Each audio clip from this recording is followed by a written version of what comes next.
ओम सर्गस्थिति प्रलय हेतुमचिन्त्य शक्तिं विश्वेश्वरं विदित विश्वमनन्तमूर्तिं निर्मुक्तबन्धनमपार सुखाम्बुराशिं श्रीवल्लभं विमलबोधघनं नमामि। यस्य प्रसादात् अहमेव विष्णुर्मय्येव सर्वं परिकल्पितं च इत्थं विजानामि सदात्मरूपं तस्याङ्घ्रिपद्मं प्रणतोऽस्मि नित्यम्। In this study of Sri Shankaracharya's Vakyavrutti, we have proceeded on the last Friday up to Shloka 25. I heard from some people they found it too high or too difficult. So I checked with some other people and they found it very easy or smooth in continuation of the previous lecture. So my surmise, I cannot say my conclusion, my surmise is that if you try to receive it intellectually, it may appear difficult. But if you try to experience it, you may not be able to experience. But if you try to experience, we can understand easily. Because actually it is in continuation with what we have been studying in all these days and which I have not found difficult. So I can go back a little if you want.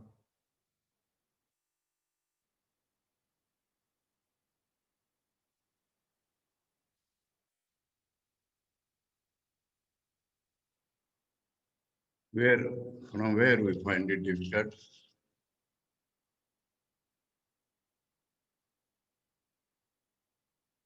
There is no particular point like that. Anyway, let us proceed and we'll understand. The context which is going on is that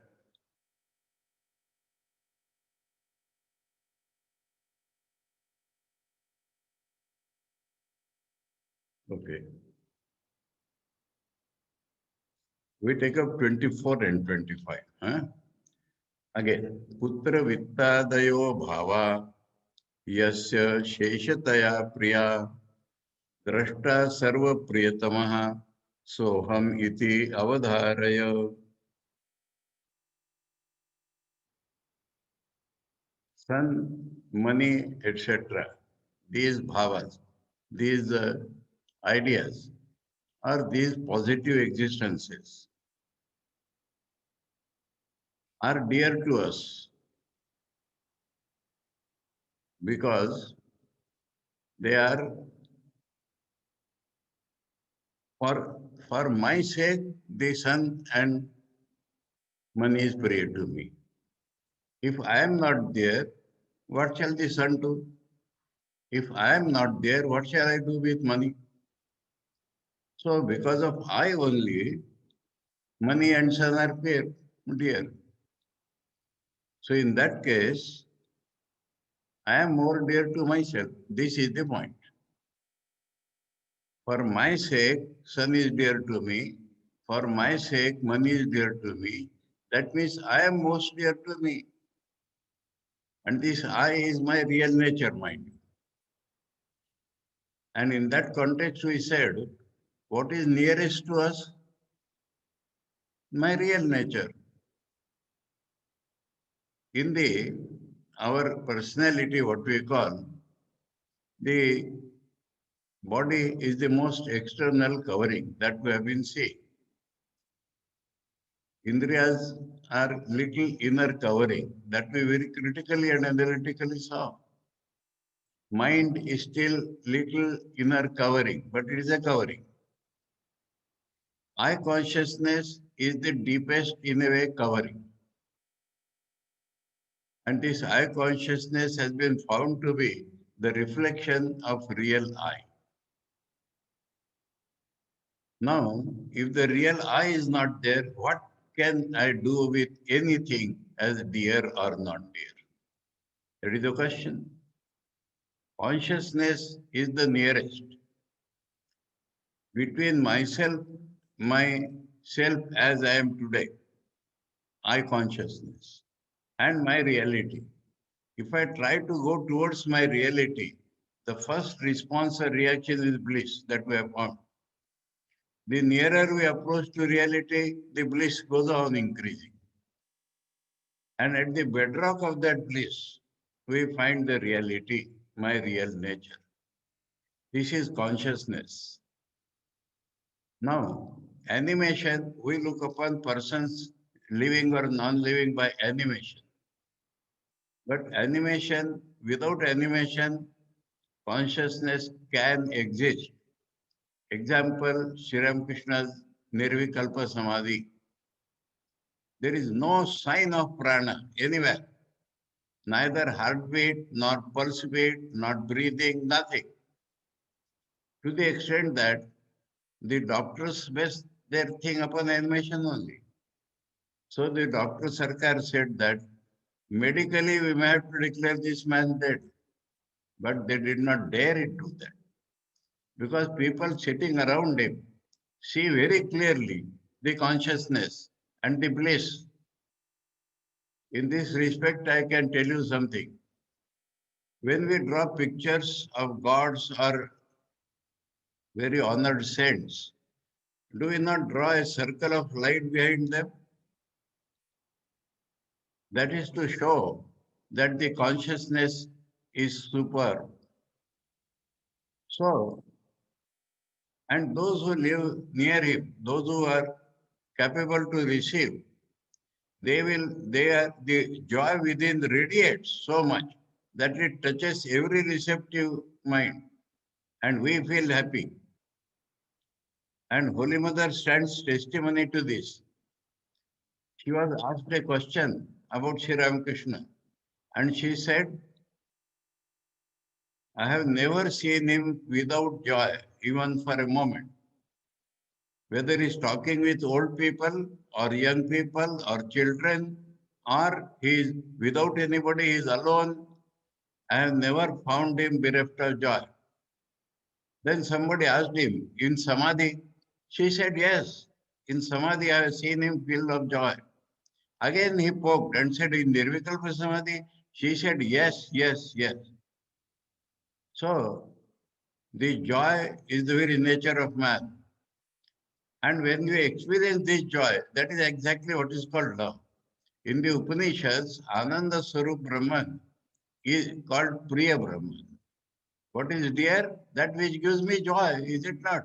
The Vyakya definition of dearness is that which gives me joy. Love never gives you pain. Love gives you joy. That is real love. Swami Vivekananda is defined in his Karma Yoga. So, the innermost is the nearest, and the nearest is the dearest. Meaning is that the consciousness can live without prana. Prana cannot live without consciousness. If we imagine there is no consciousness, there is no prana.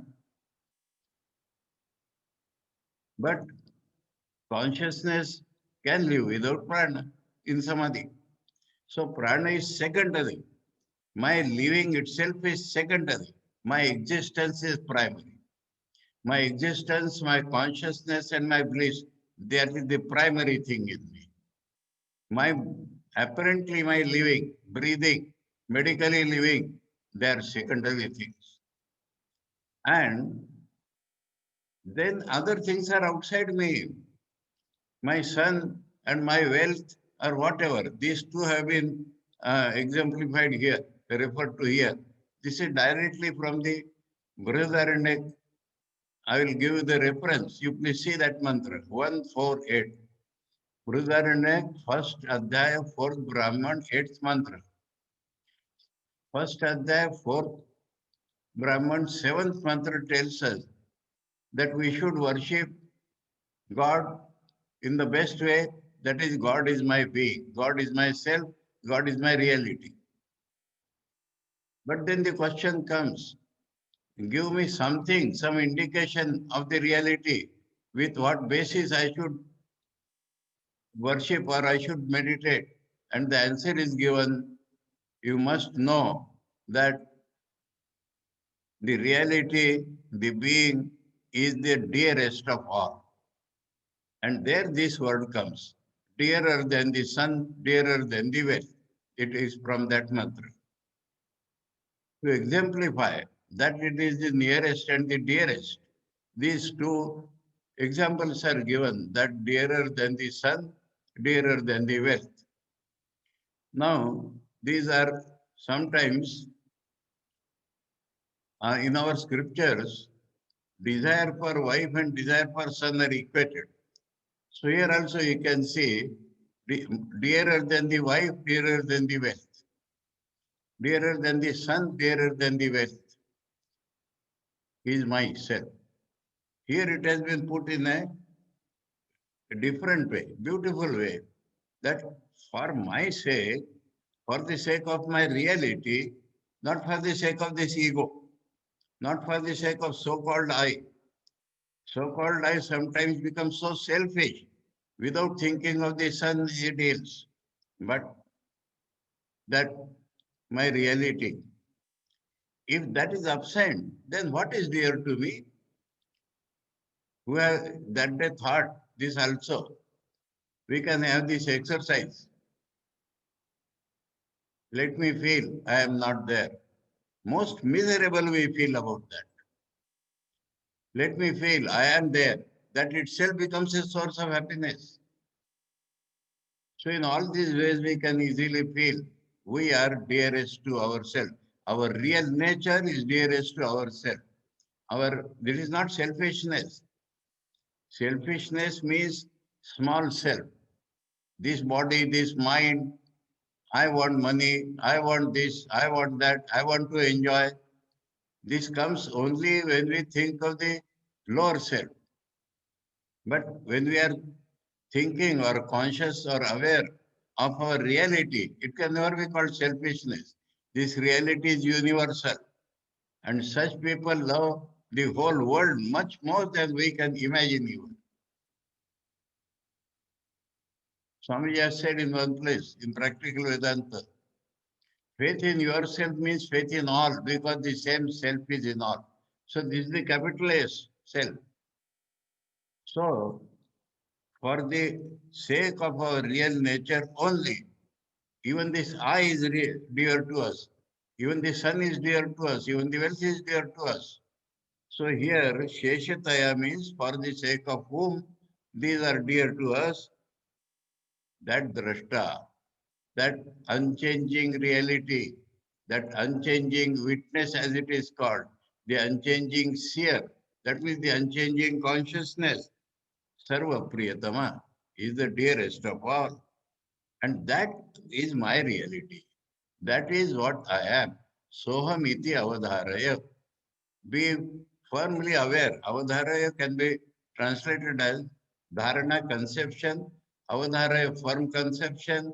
You may say be aware that that is my reality. Awareness can be the best translation of avadharaya. Be aware that your reality is dearest to you, for which other things are dear to you.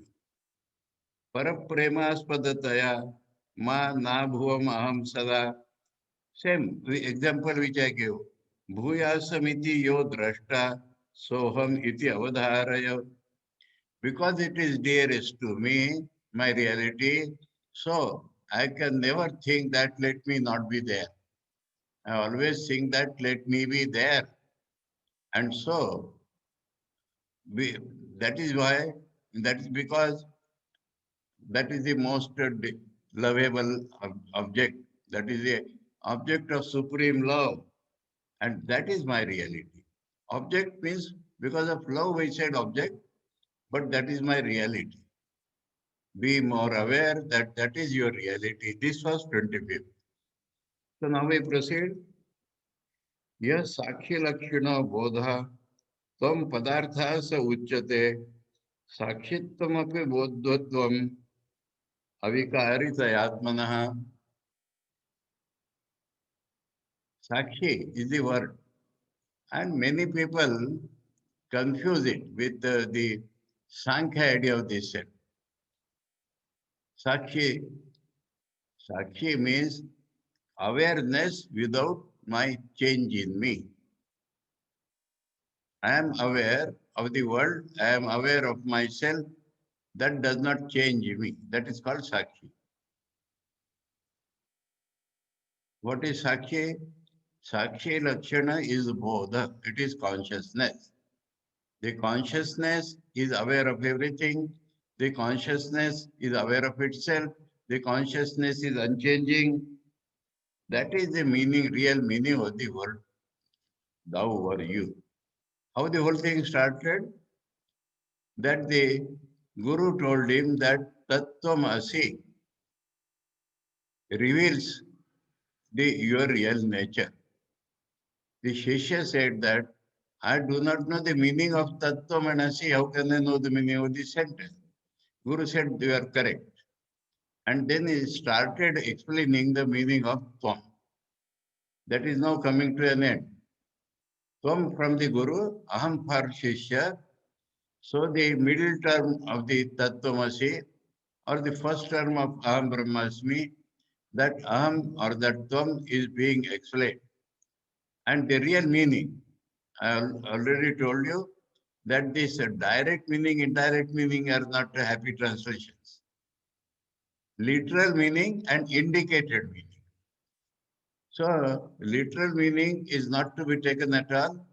The indicated meaning, when the Guru says that thou art, who is that the thou? When you try to feel Aham Brahmasmi, who is this Aham? The real nature. And the real nature of Tvam or Aham is being described up till now. And so now it has come to conclusion almost. Tvam Padartha, the meaning of the word Tvam, so uchyate. Unfortunately, while telling it becomes so that which is consciousness, witness for everything, that which is unchanging consciousness is called the real indicated meaning of thou. And what is this Sakshitva? Sakshitva means unchanging self consciousness. So Shankar himself explains Sakshitva means don't think of a witness. The meaning of Sakshitva is that Avikaritaya Atmana, the unchanging nature of Atman Bodhutvam, which is consciousness. Consciousness, which is unchanging nature of Atman, is called Sakshi also. And this Sakshi is the real meaning of the word Tvam. Dehendriya mana prana aham kritibhyo vilakshanaha प्रोज्झिता शेष षड्भाव विकारस्त्वं पदाभिधा vilakshana. This word has come 2-3 times. I emphasize that in Vedanta, nothing is different from another thing because there is only one reality. But when we see in our experience, the characteristics are different. So vilakshana means having different characteristics than body, than indriyas, than mind, than prana, the animation, than ego or the so-called I, vilakshana. Different in characteristics from all these. And then body undergoes 6 type of transformations. That is coming into birth, living, growing, etc., etc., etc., dying. Now, these are completely, nothing of this is possible in the real nature. Projita, Ashesha, Shadbhava, Vikara. Vikara means transformation. Shadbhava in 6 forms. Ashesha, totally. Projita, thrown away or removed. Tvam Pada Vida. That is the Avida. That means that is the noun which is indicated by the padatvam. That is the meaning of the word tvam.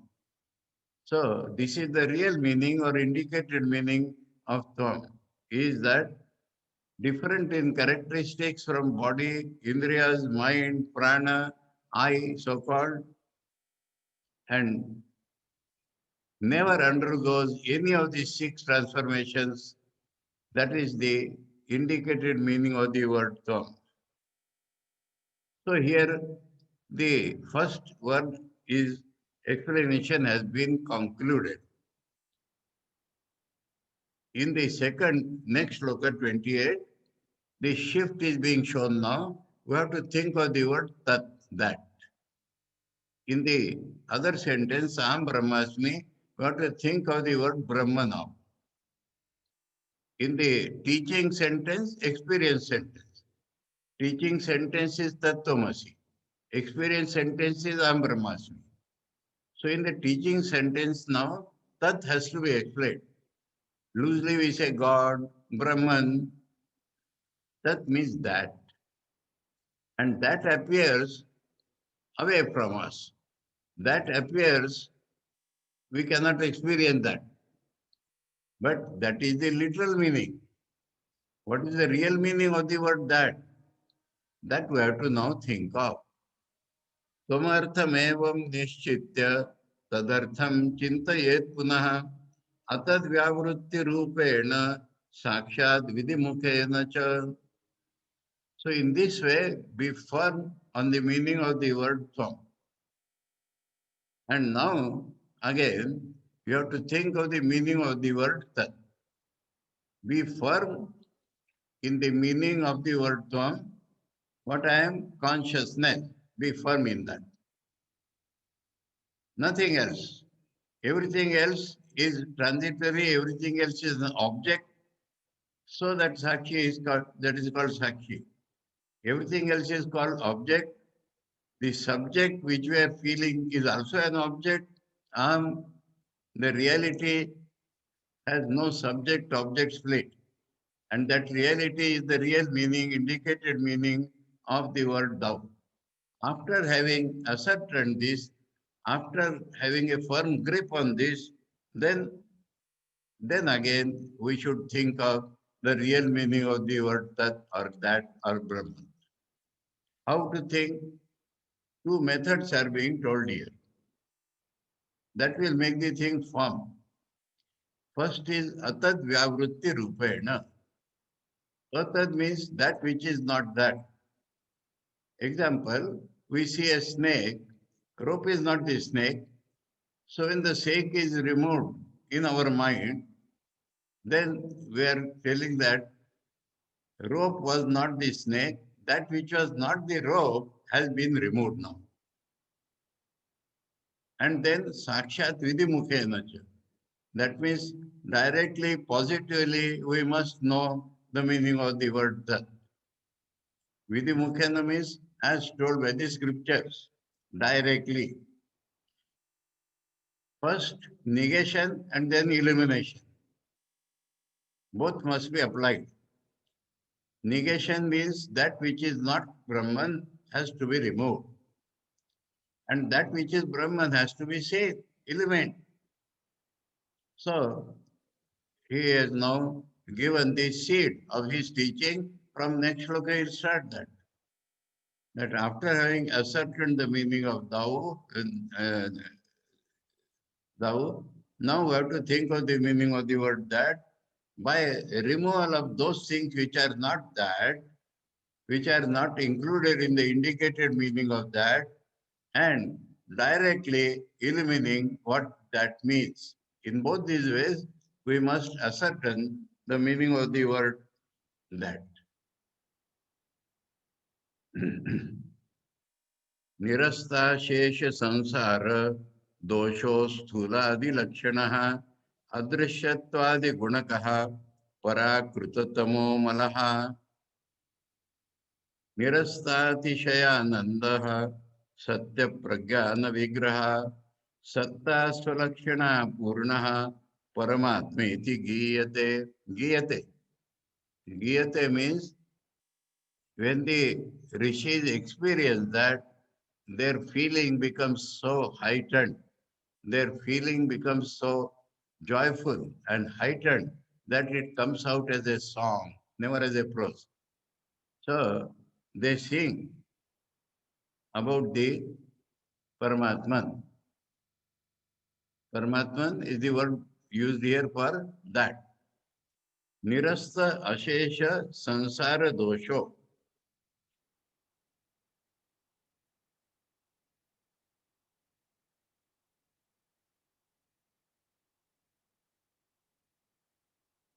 Paramatma here will mean universal self. The subject in these two shlokas is the universal self. And we have to know that the individual self and the universal self are not different. So the individual self called thou has been explained. Now that universal self, it is called that, is to be explained. And about that, the sages who know things, they sing. They say that it is not gross. That means not the, that means we see the world, but the world is a gross world. It is not that. Behind the gross world, there is subtle world made of tanmatras. We have discussed this. Made of tanmatras and universal mind, but not that. So this is in a way reference again to Brihadaranyaka, where 19 negatives were told by Yajnavalkya to Gargi. Asthulam anu arasthama dirgham alohitam akayam asnaviram. That means neither gross nor subtle, nor having color, not having this, not having that. So that is the Atad Vyavrutti Rupena.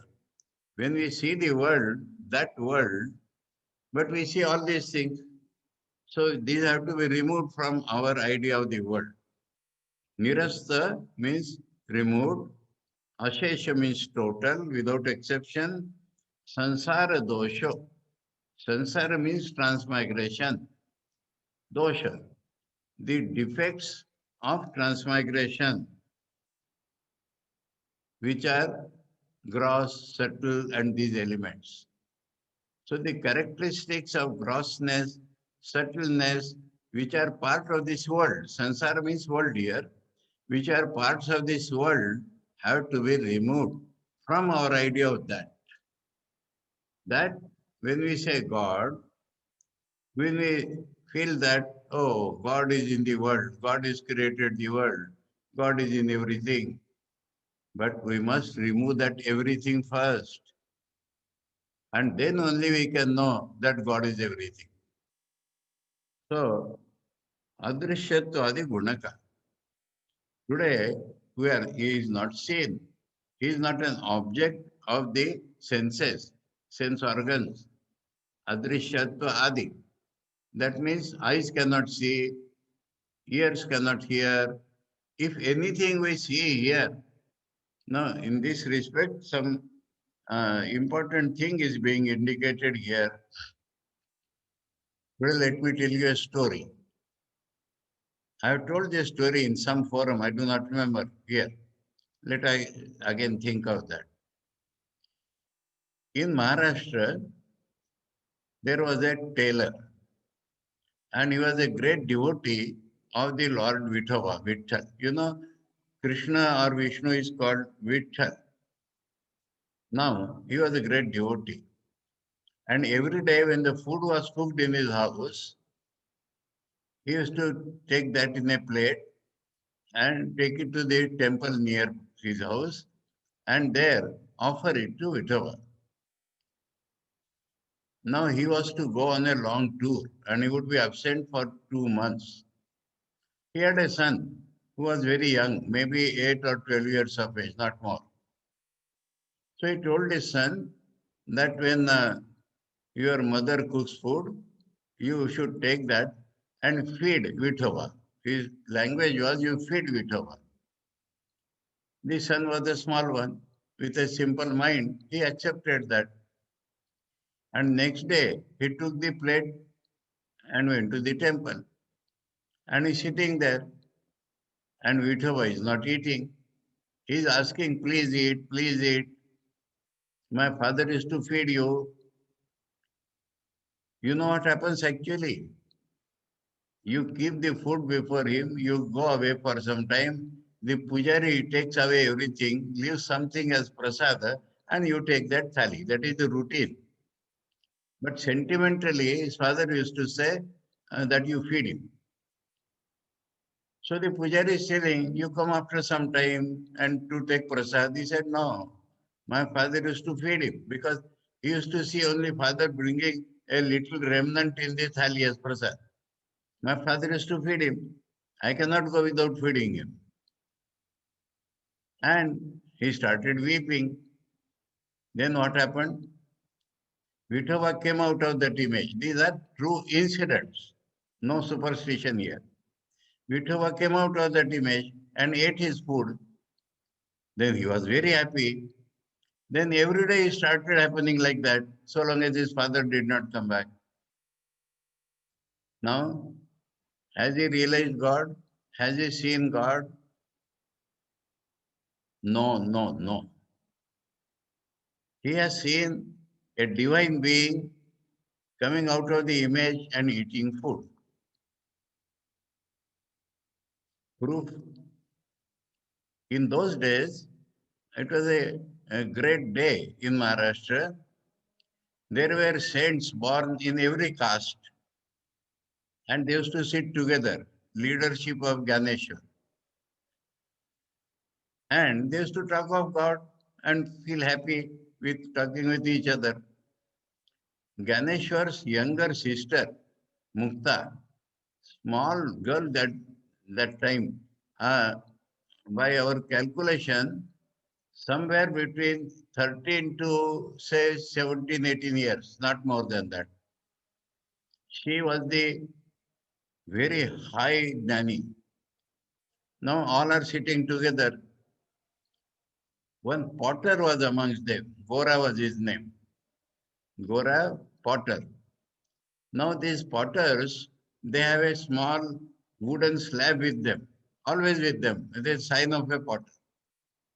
When uh, these jars are, earthen jars are kept for baking, and when they are baked, they heat it with that softly. And if the sound is proper, they keep it for sale. If the sound is not proper, it will again go back to the oven. So they always have that fact. So Muktai tells Gora Bhai Sahab, elder brother, Dada, Gora, please see which pots are baked and which are still unripe.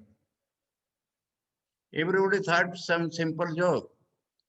Gora understood. He took up his that wooden slab and started hitting everybody's head. And everybody is roaring with laughter, taking that as fun. When he comes to Namdev, Namdev becomes extremely angry. Nonsense, you have no idea how to behave with saints. Then Gora says, Mukta sister, one pot has still remained unbaked. Now he became very angry. But where to show his anger? Everybody is laughing only. So he goes back to the temple and tells Vithoba, your devotee has been badly insulted today. They are all telling you are not yet ripe. Vithoba said, yes, that is very true. You are not yet ripe. Then why did you not make me ripe all these days? Time had not come. Now today please make me ripe. He said, no, I will not do that. In the nearby town, another town, there is a Shiva temple. And there a great sage named Visaba lives. He will make you perfect. He will make you ripe. You go there. Now because of Vithoba's insistence, Namdev had to go there. And there was a Shiva temple. And one very old man was lying down with his legs on the Shiva lingam. Namdev, though he was a devotee of Vithoba, he could not bear this insult to Shiva. And he started abusing him. He said, my dear boy, I'm too old now. Impossible for me to lift my legs. You please put my legs in some other place. So the young boy took his legs and hurled them out of contempt and threw them. But wherever the legs fought, there another Shivlingam came. Again he took those legs, again he hurled and put in another place, there Shivlingam came. When again and again it started happening, then he wondered. And then he asked that old man, what is your name, sir? He said, my name is Visova. Then he understood that Visova, God asked me to meet Visova. Visova said, yes, I know that Vitova has sent you. And you have not understood the all-pervading nature of God. You have not understood the real nature of God. You have seen a person. You have seen a person coming out of that image. Please remember this, all those who are called devotees. By seeing God in a particular form is not seeing God, unless you are aware that God is everywhere. Unless you are aware that God is beyond form, you are not aware of Tat. And so, the real meaning of Tat has to be understood. And then, I have to complete this story. Namdev became then the devotee of the Nirguna Brahman. He traveled throughout India. I will tell you something which you may or may not be knowing. You know the Sikhs. Sikh is a sampradaya of Hinduism. Sikhs Mool Grantha is called Guru Grantha Sahib. And it starts with Namadeva's bhajan, bhajans, then Kabira's bhajans, then the Guru's Vani. So Namdev composed songs in Hindi, Punjabi, and about Nirguna Brahma. So he became perfected later on. His Vithoba made him perfect, but not simply because Vithoba ate his food. That had filled him with ahankar. And that is why being described, the real meaning of Tat has to be understood.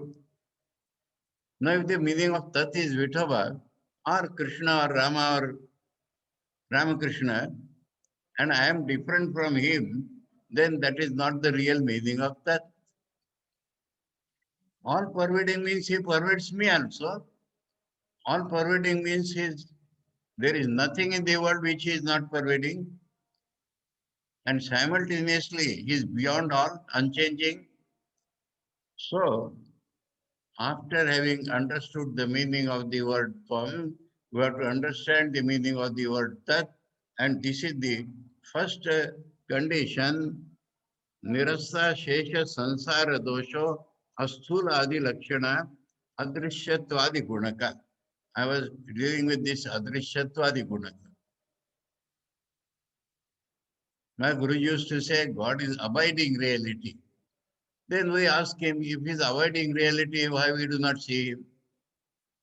What he used to reply, he used to turn the question on us with a different tone. What a pity. Though God is abiding reality, why we do not see him? Because we are seeing in the wrong place. We are seeing on surface. We are seeing only what our indriyas are bringing to us. We are seeing only the outside things. We are not seeing the reality. And so, what we are seeing outside have to be removed to get at him. That is more important. So, Atad Vyavrutti Rupena means by removal of those things which are not the real nature of God. And in that he is telling that he cannot be seen by any indriya. Adrishatvadi. That means cannot be heard, smelled. So, that is his characteristics. Adrishwadi Gunaka. Parakruta Tama Omala. Tama is inertia. Tama is darkness. Totally away from darkness. Parakruta Tama Malaha. Totally different from darkness or light only, light of knowledge only. Nirasthatishaya Nandaha.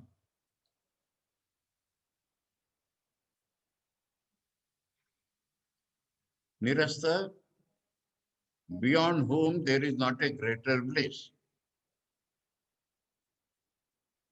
That is the way negative becomes more powerful than superlative.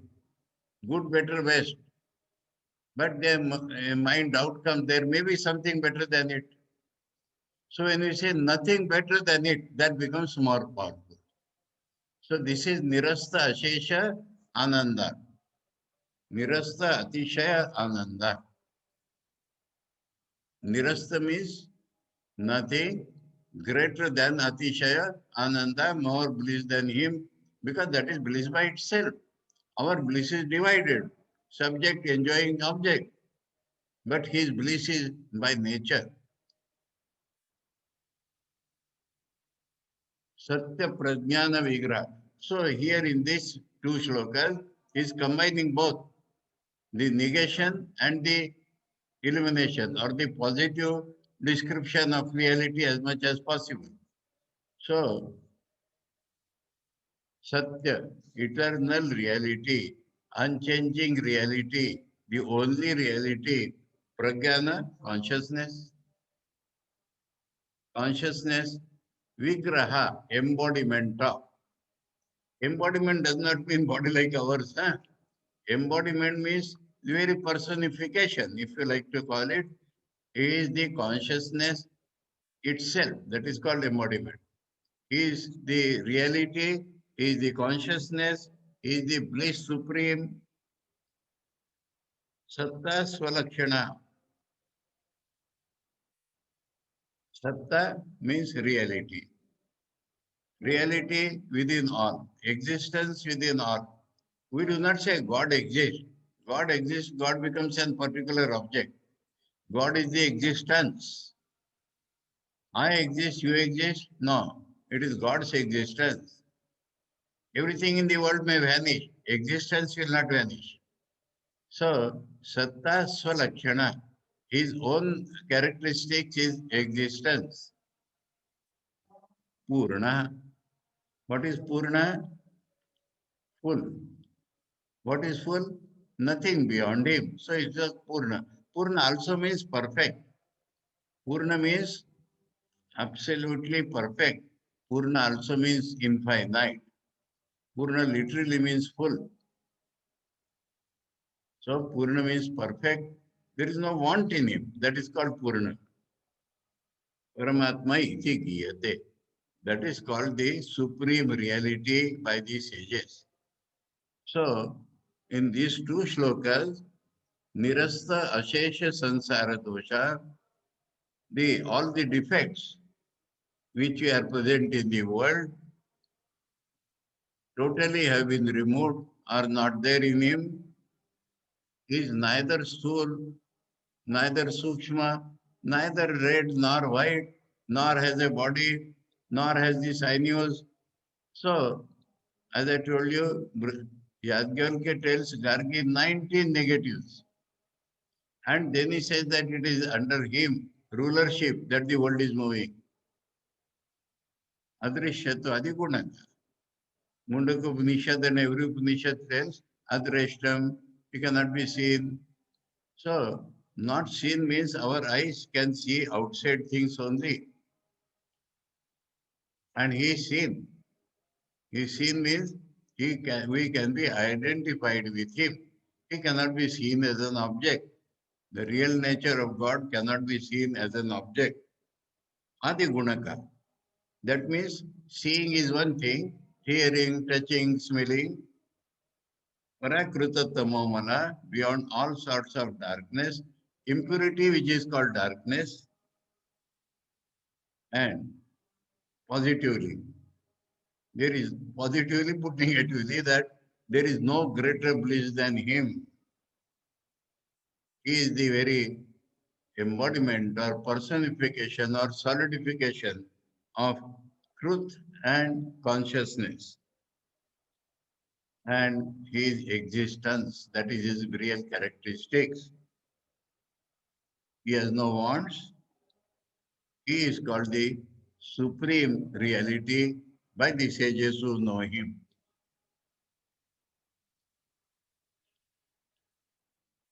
सर्वज्ञत्वं परेशत्वं तथा संपूर्ण शक्तिता वेदै समर्थ्यते यस्य तद ब्रह्मेति अवधारय. Now the positive side.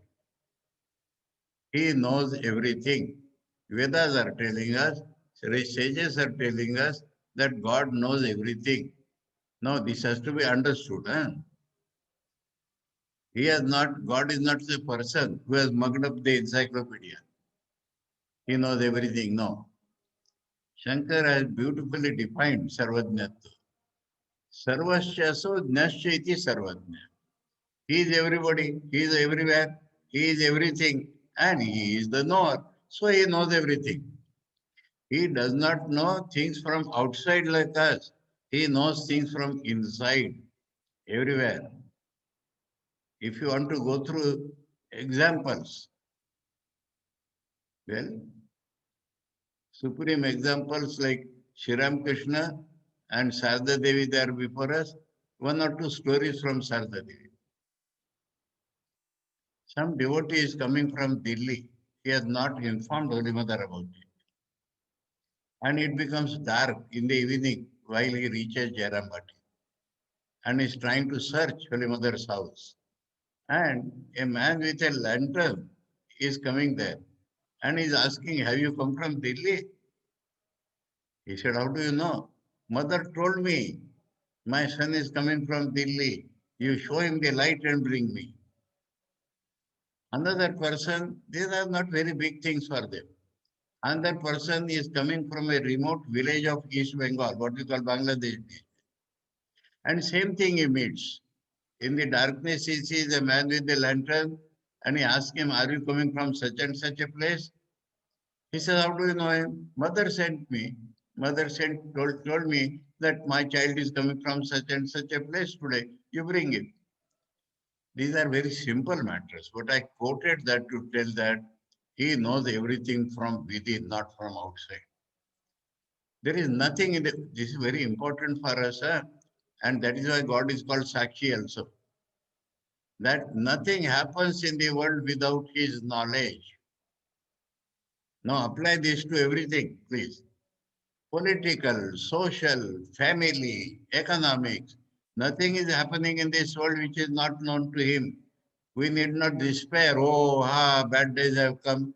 Bad days have come, good days will come. But he knows everything. What is happening, he knows. What will come tomorrow, he knows.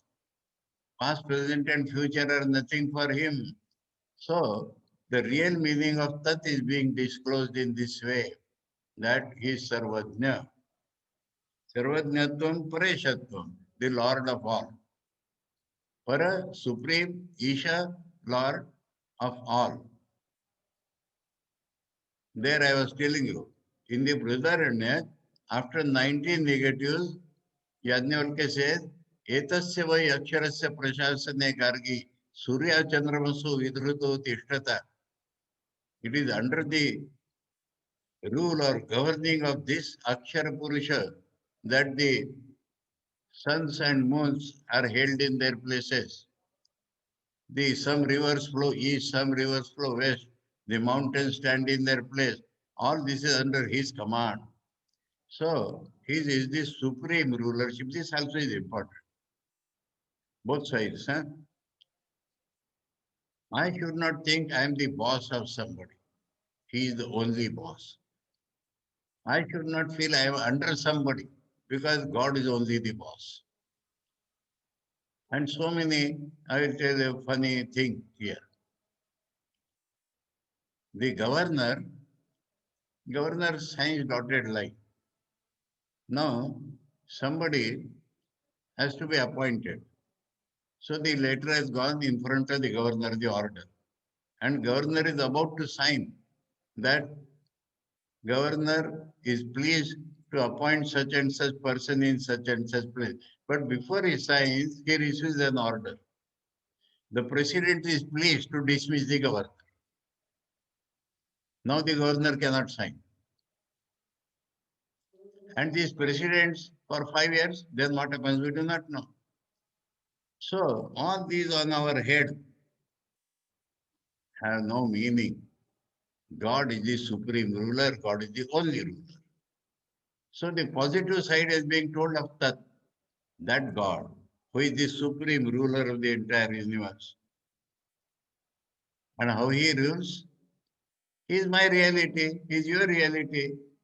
In the Shvatashvatar Upanishad it is told, other than the transcendent immanent reality, the all-pervading reality which is beyond this world, nobody can be a ruler.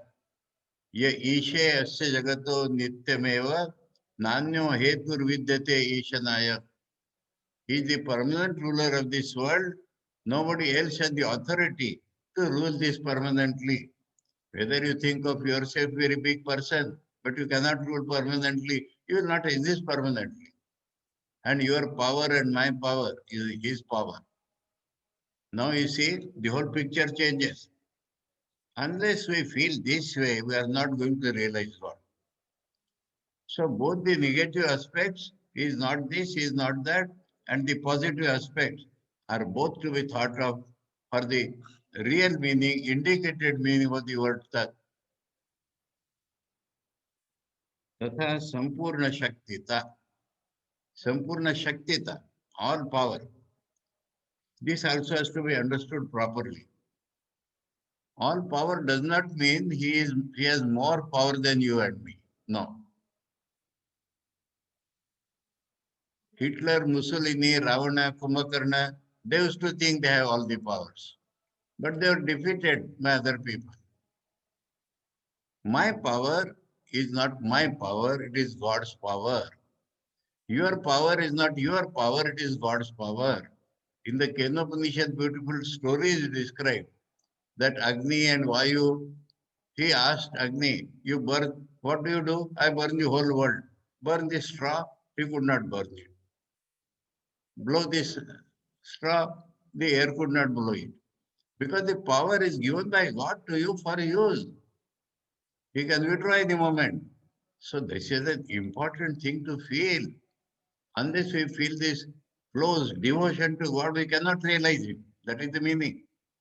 The negative thing will give what is called the path of knowledge. The positive thing will give the path of devotion.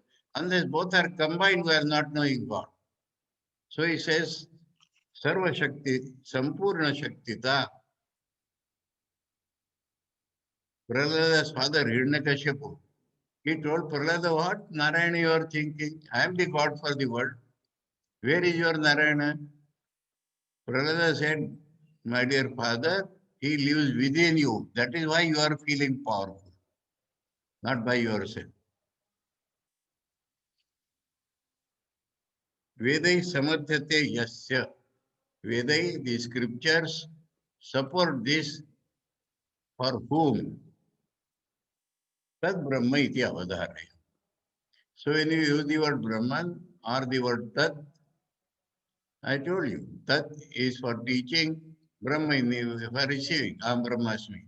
So when you are thinking of the word Brahma, we should be sure that it is this. That is what our conception should be. That is what our experience should be. So we'll swallow this, we'll drink this immortal nectar slowly, gradually. So today we have gone up to Shloka 31. Now with Atma Priyanji's permission, we declare holiday on the 1st January. Because in our ashrama everywhere, there will be celebrations, both New Year's Day and Kalpataru Day. So please give me leave of absence for next Friday. We'll join again on the next Monday, the 3rd. Wednesday. And not 3rd. What is the date? Wednesday, 5th. Oh, next Wednesday, long back. That is, today is the 30th, 6th. 6th Wednesday. 6th January. Is it not? Yes, sir. 6th of January. 6th January. So we meet now on the 6th January. On this Friday 1st, we'll have holiday, Kalpataru Day. We'll worship in our own way. We'll celebrate in our own way.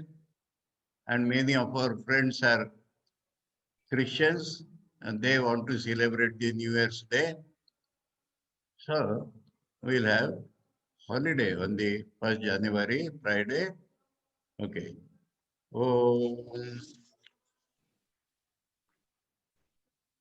सर्गस्थिति प्रलय हेतुमचिन्त्य शक्तिं विश्वेश्वरं विदित विश्वमनंत मूर्तिं निर्मुक्त बंधनमपार सुखांबुराशिं श्रीवल्लभं विमलबोधघनं नमामि यस्य प्रसादात् अहमेव विष्णुर्मय्येव सर्वं परिकल्पितं च इत्थं विजानामि सदात्मरूपं तस्याङ्घ्रिपद्मं प्रणतोऽस्मि नित्यम् ॐ शांति शांति शांति हरि ओम तत्सत् श्री रामकृष्ण अर्पणमस्तु।